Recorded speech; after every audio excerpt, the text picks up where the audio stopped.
Welcome to the show today, guys. We have an exciting guest that I wanted to just expose you to. If you don't know about her already, you probably do. She's a pretty big deal, and she's the type of person that I would hate to see on with Don Lemon, just destroying the liberal narrative of abortion, especially as the abortion is just celebrated today as such a tool of empowerment for the Black community. And Toni McFadden is a powerful voice against that mainstream media message. She is an international pro-life speaker and the founder of the program Relationships Matter.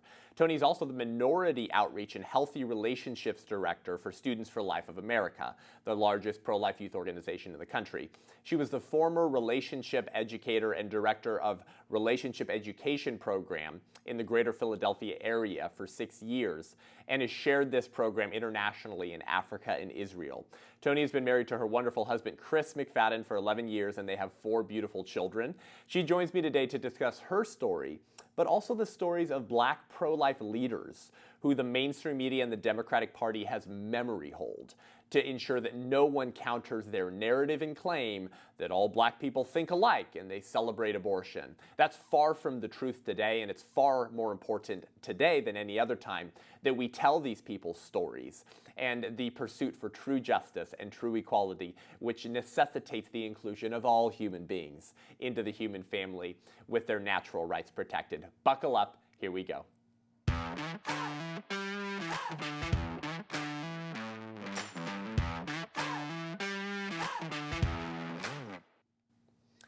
Toni, welcome to the show today.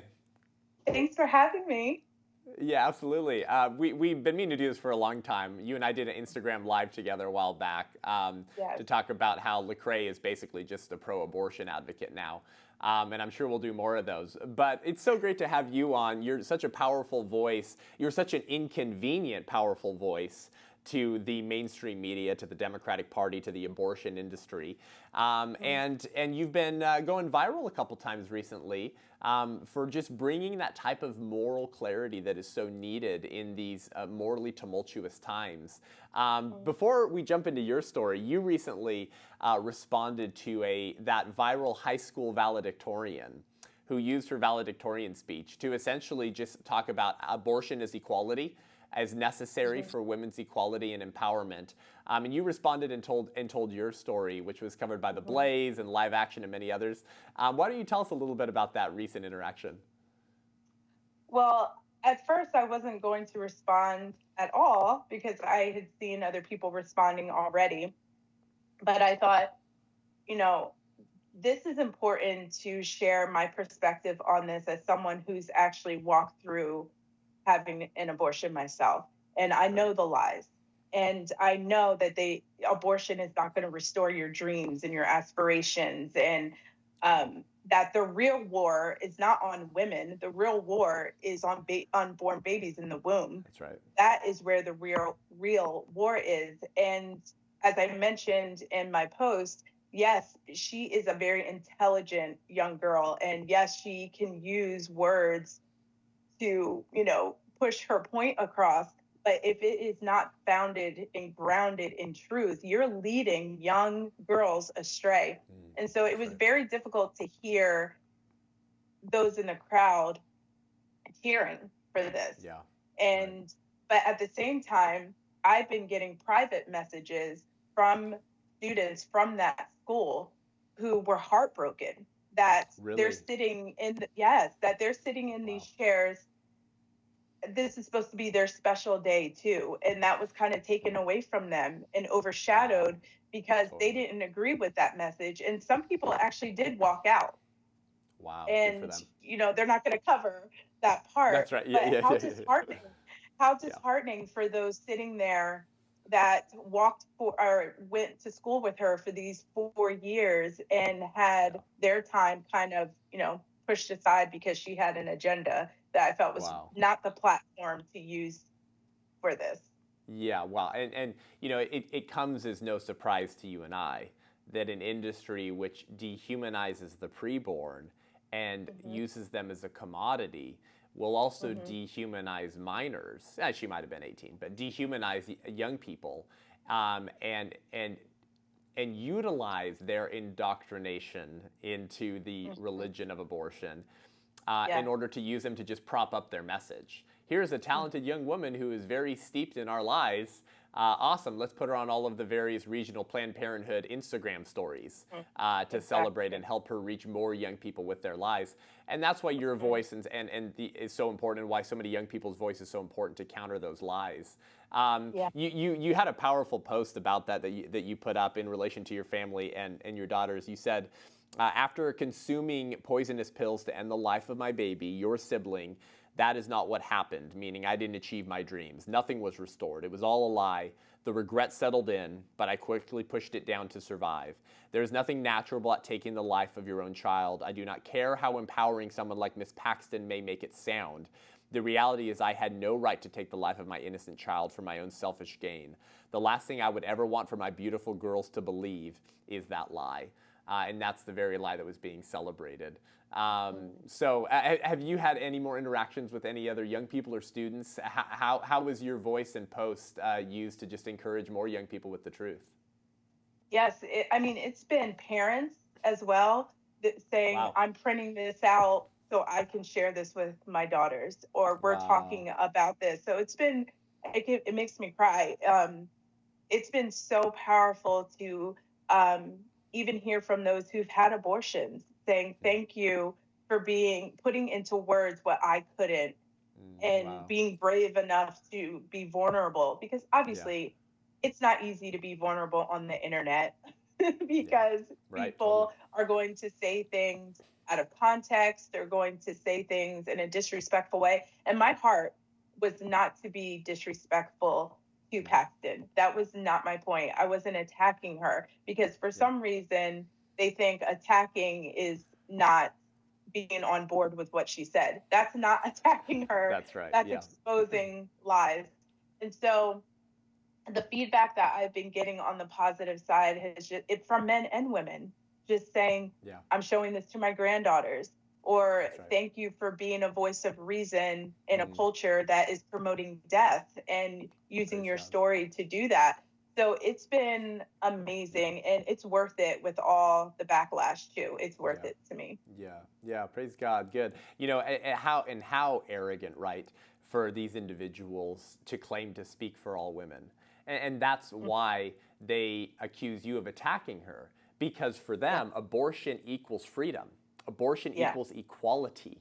And so if you're attacking the pro-choice position, Toni, what? Are you a traitor to your own race? Yes, that's exactly how they view you. They view women as a traitor to their gender if they're pro-life, and they view you as a black woman as a traitor to your race because you're pro-life and you question the liberal establishment.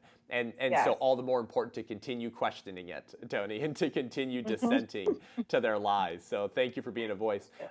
You mentioned a little bit of your story. Obviously, you told some of that story in that post. But I've had other people tell me, like, oh, Seth, Toni's story is like just wild, such a story of God's grace. You gotta talk to her sometime. And I was like, oh yeah, I totally do.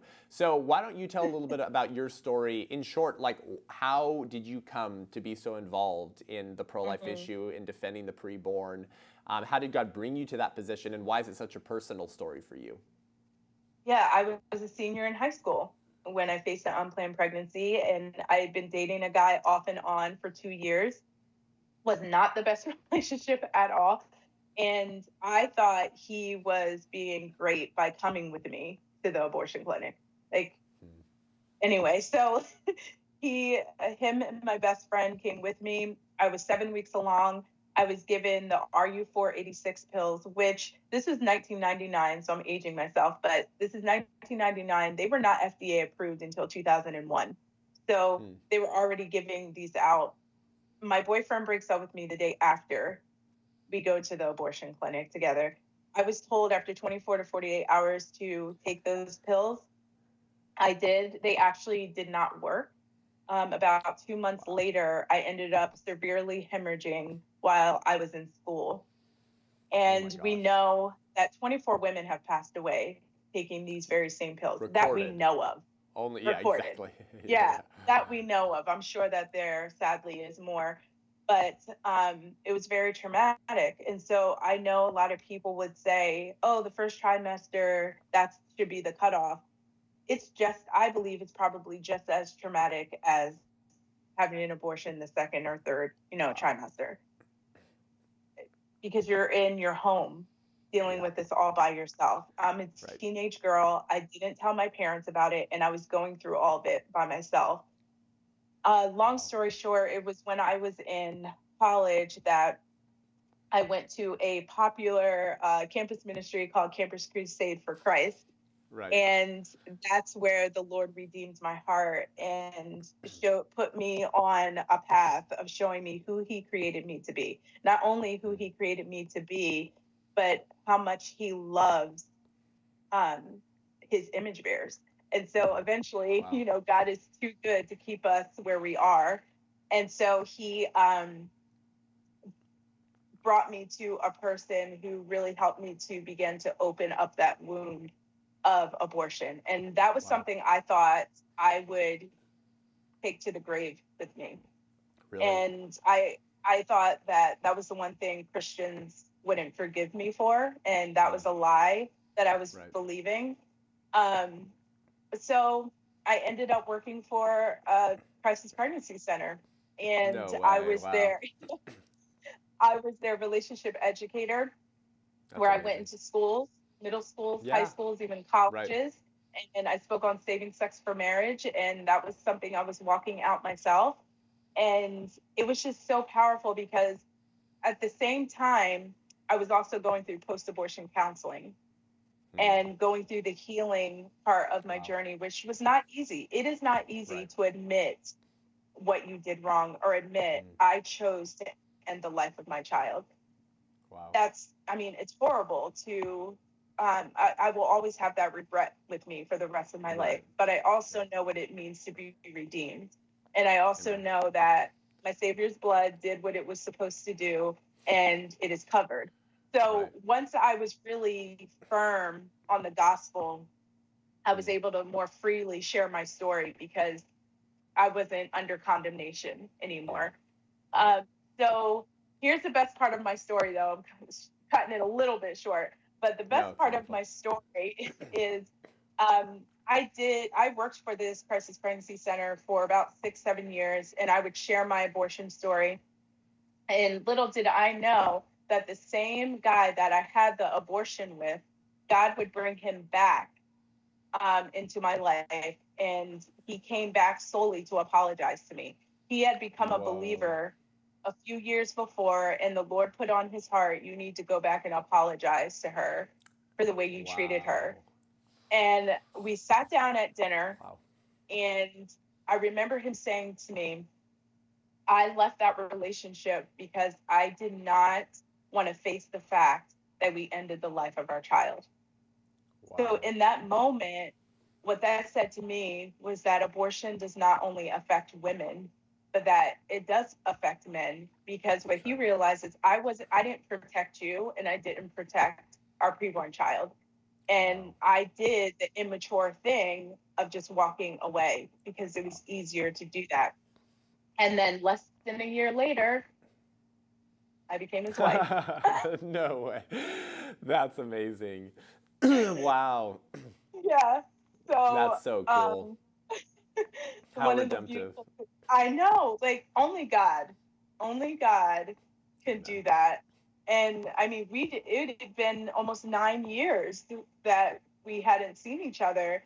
And on our wedding day, we were able to honor our unborn baby. We just lit a candle and said in our program, we wrote our story in the program, and at the bottom said, we're lighting an extra candle to acknowledge the life of our unborn child. And I had gone through, I had a memorial service for the baby, and someone gave me like a little shadow box, and it had the program in there, and one of those little willow dolls that was holding a balloon that said hope, and we ended up putting the candle in there, and so we still have it. Wow. That's beautiful. That's amazing. It reminds me so much of so many stories in Scripture, but specifically of King David's, who also arranged the death of an innocent human being in order to hide and cover up his sexual sin. But he repents. God uses him mightily, calls him a man after his own heart. And if there's hope for King David, then there's certainly hope for every single one of us. Yeah. And that's just a powerful story. So that's amazing. I'm so grateful for how God is using you, Toni, and your family to speak life in a culture of death that is continuing its progressive descent into hell at 200 miles an hour. And we need people standing in the middle of the track with a sign saying stop.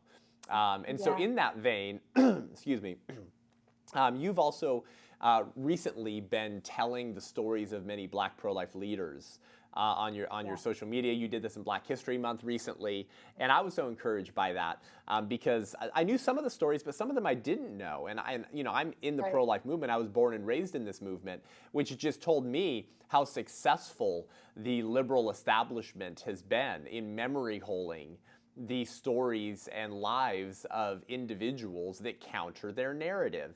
And those that counter their narrative the most tend to be Black conservatives, Black pro-life conservatives, because that voting bloc they treat that voting bloc like they used to treat actual Black human beings, like they own it. Like they own that vote, they own that community. And anyone who questions them, like Candace Owens or like yourself or Brandon Tatum, is a heretic and will be thrown into utter darkness. But you're willing to engage that and retell those stories, and I'm so grateful for that. So I also wanted you to just share some of these stories that you were sharing with the world on social media to encourage our listeners. And I think probably most of our listeners on this show probably won't know many of their stories as well. So why don't you just dive in and encourage our listeners with some of these leaders? Yeah, I want to mention the reason I did this for Black History Month. I was strategic in picking names that no one really knew. And it was research for me, too, because I was like, oh, why do we not know these people? Like, how is this, just swept under the rug? And like you said, for myself, anytime we come against the narrative, they want to squelch you. And so this is why I looked those names up. So the first one, his name is Augustus Holton. So he was Catholic. He was the first African-American priest. Really? Now, first one, yes. Wow. So he was born a slave in, I believe, Missouri. Yes, Missouri. He was born a slave, and both of his parents were Catholic. And so he founded the first parish in Chicago. Wow. Which is, a Democratic stronghold if there ever was one. Right? Wow. So this is one of the quotes they said about him of where his foundation came from. He said he saw the dignity of people made in the image of God's likeness. And that was the turning point of everything he did. So, the stories that come from that, he died at a very young age, though. He died at age 43 from a heat stroke. Oh, my God. So, but I just think of the history of him being born a slave, but then setting people free. And he was so adamant of not having race be the dictator of who you were, that being God's image bearer was why we express Christ to anyone, no matter where they're coming from, no matter their skin color. Christ is the one that gives us our identity and gives us our worth. So really loved that portion from him. And if you look up things under Catholics, they will have his story all the time displayed. And I just think it was really amazing because I didn't know that. I didn't know he was the first African-American priest. And then Dr. Dolores Greer, she is a powerhouse. I mean, if you go on YouTube and you look her up, all of her videos of her speeches, she just has this deep, solid voice that just pierces. And her message is so clear. She was the founder of Black Catholics Against Abortion. Wow. So she was just, and her goal was, we need how to to trigger get leftists. And she's fearless, and you could tell she did not care about what anyone else thought, that she knew why she believed what she believed. That's amazing. And she was just known as the champion for the unborn. And she was just very outraged, as am I, of the high rate of African Americans who are aborting their babies. Right. And all the way from, Margaret Sanger and the roots of all of that. And she was exposing it just like I'm still trying to expose it to people. Yeah. She said in one of her speeches that more than anything, abortion is racism. Like, wow. That's what it is. It is racist because they put all of their facilities, 88% of their mega facilities are within walking distance in minority and low income areas. Wow. Why, with this big of an industry, we make up, Black Americans make up now about 12% of the population. Right. And you're putting your facilities within walking distance for us.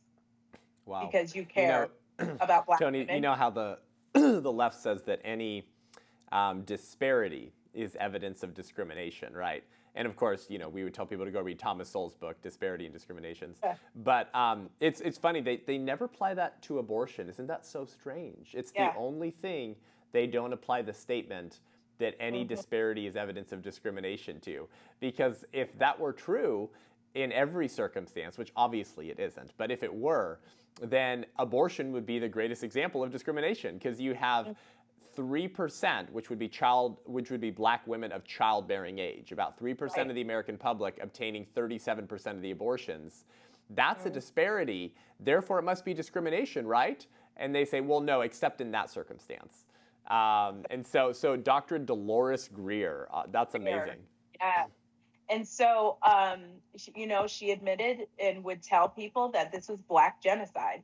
Like, we are dealing with Black genocide right now. Good for her. And she was good about criticizing Planned Parenthood and exposing their lies. And she was actually offered to be a part of the NAACP, and she turned it down because of their racist root within, like, basically being in bed with Planned Parenthood. Yeah. Wow. She was not playing any games. Wow, good for her. That's amazing.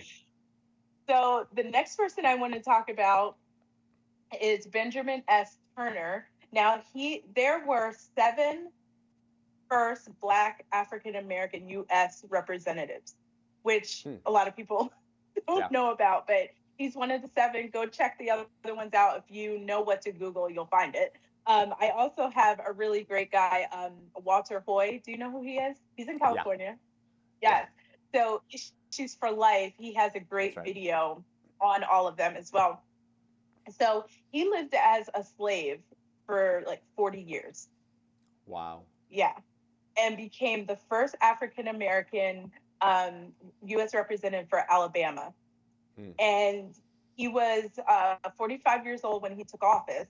And he wasn't, because he had been recently set free, he didn't have like the politician, mindset, that we know of. So, but they said he had this just mild manner about him. And when he spoke for the people, it just affected people's heart.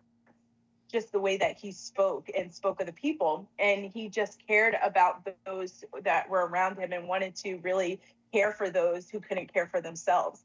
So after the Civil War, he settled in Selma. And he financed his money for all Selma's Black children to help them get educated.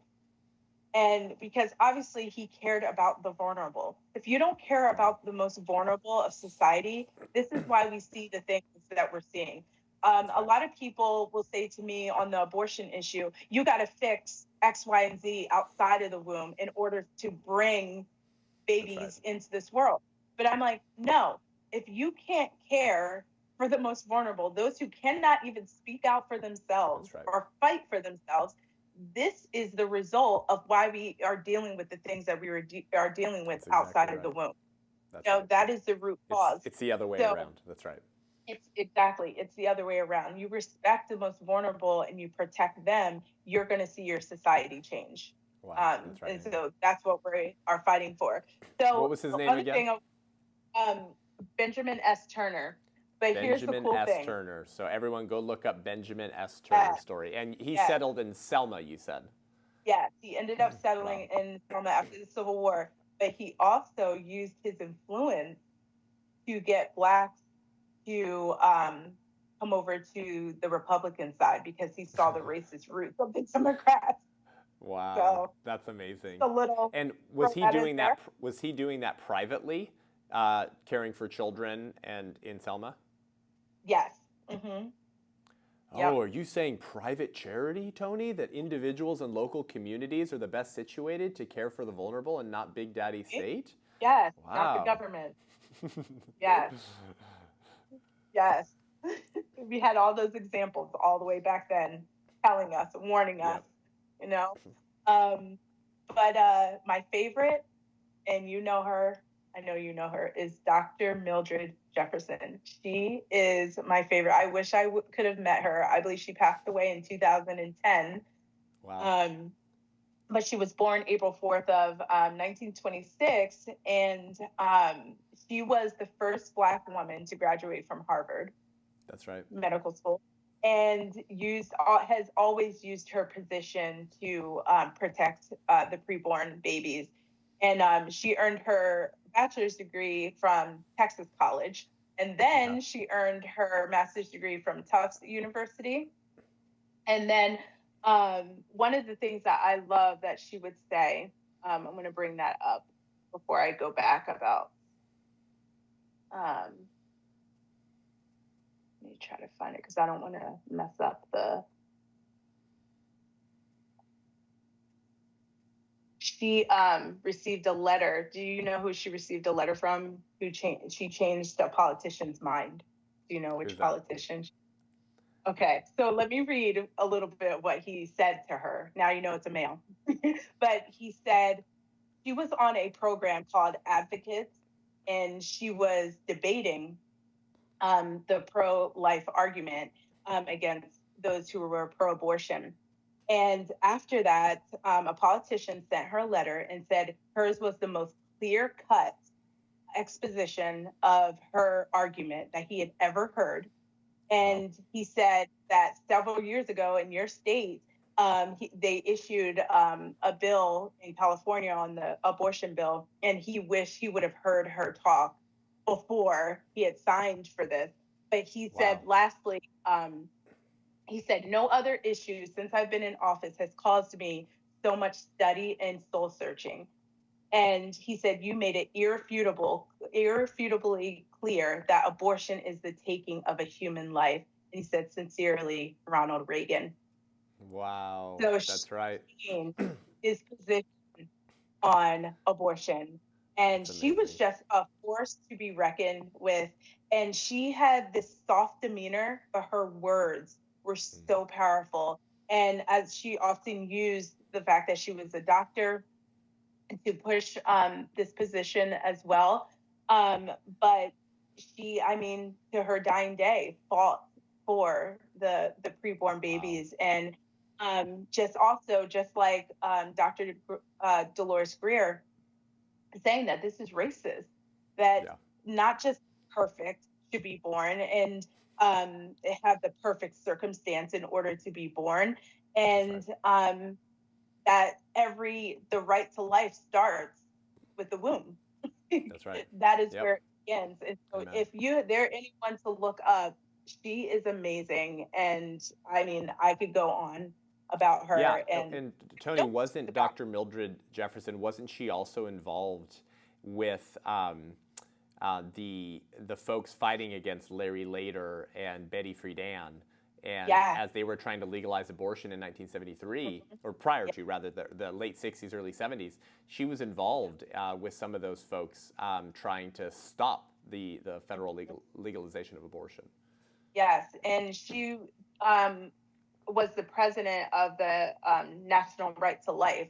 And she was like their main speaker to go because she could change people with her That's right. words and her presence. And so, I mean, she was just amazing in her approach and her softness. And God used her so mightily in this movement. And she is someone I highly look up to. So, That's amazing. That's yeah. awesome. Well, Yeah. I think you should write a talk telling the stories of Black pro-life leaders over the last 100 years or so. And we should get you on some college campuses telling those stories. I think those stories need to be told, and I think it's all the more important now that the Democratic Party is more radical than they have ever been before. And I'm sure you and I would agree with the strategy of Candace Owens and Brandon Tatum with Blexit, is if we were to wake up Black America to how they have been used by the Democratic Party, then essentially we win forever. If they don't have the black vote, the Democratic Party's done. So what you're doing is so important. But I agree, if we don't get the right to life right, we won't get any other rights right. It all starts with that. And that really is the litmus test of our republic, whether we really believe that all human beings are created equal, endowed by their creator with certain inalienable rights. Toni, tell us any more that you'd like to leave our listeners with, as well as where people can connect with you or book you for an event. Well, you could go on my website at ToniMcFadden.com. That's where if you would like me to come and speak at a banquet or a conference or a youth group, anything like that, that's where you go for that. And then also on social media, Facebook, Toni McFadden, and on Instagram, Toni McFadden 12, and that's Toni with an I. That's right. Gotta warn people about that. But yeah, I would love to share my story or speak on Black genocide. That's another topic that I cover. And I would also just encourage, just from hearing from people privately, don't be afraid to use your voice. That the pushback is going to come regardless, but I know we're on the right side, and it's worth it for every comment that is hateful. These babies are going through a lot worse, and I think I could take some of the pushback in order to hopefully change someone's mind. So it is worth it to open our mouths, and the church, I pray that we would begin to open our mouths even more confidently and more powerfully. Amen. I think you're right. I think there is no other issue on which silence is more deadly than abortion, especially in America, where we wield political power to determine what representatives represent us. They serve at our pleasure, and we can turn it right around if we want, if the church wakes up and decides to start contending for life. So, Toni, thank you for your message. Thank you for your story. Thank you for sharing those stories. Guys, go connect with Toni, ToniMcFadden.com. Follow her on Instagram, Facebook. She has really great content. A very important voice at a very important time. I encourage you to connect with her and learn more. Toni, thanks so much for coming on. We look forward to having you back in the future. Thank you so much. Absolutely. Well, thank you guys for tuning in today. To learn more, head on over to my website, SethGruber.com, SETHGRUB as in baby boy ER.com, to sign up for my newsletter, to view my speaking schedule, if you want to hear me speak live and local, or to book me for an event. My summer's almost full. My fall is filling up quick, so act now. We also have a very generous church partner that has partnered with me in this show that has offered to underwrite all of my travel expenses, as well as an honorarium for venues, churches, youth groups, schools that don't have the funds to fly guest speakers out to come speak to their people. This is only reserved for those who don't have the budget, so if you'd like to take advantage of that, hit me up on social media or at SethGruber.com. Until next week, I'm Seth Gruber, and this is UnAborted.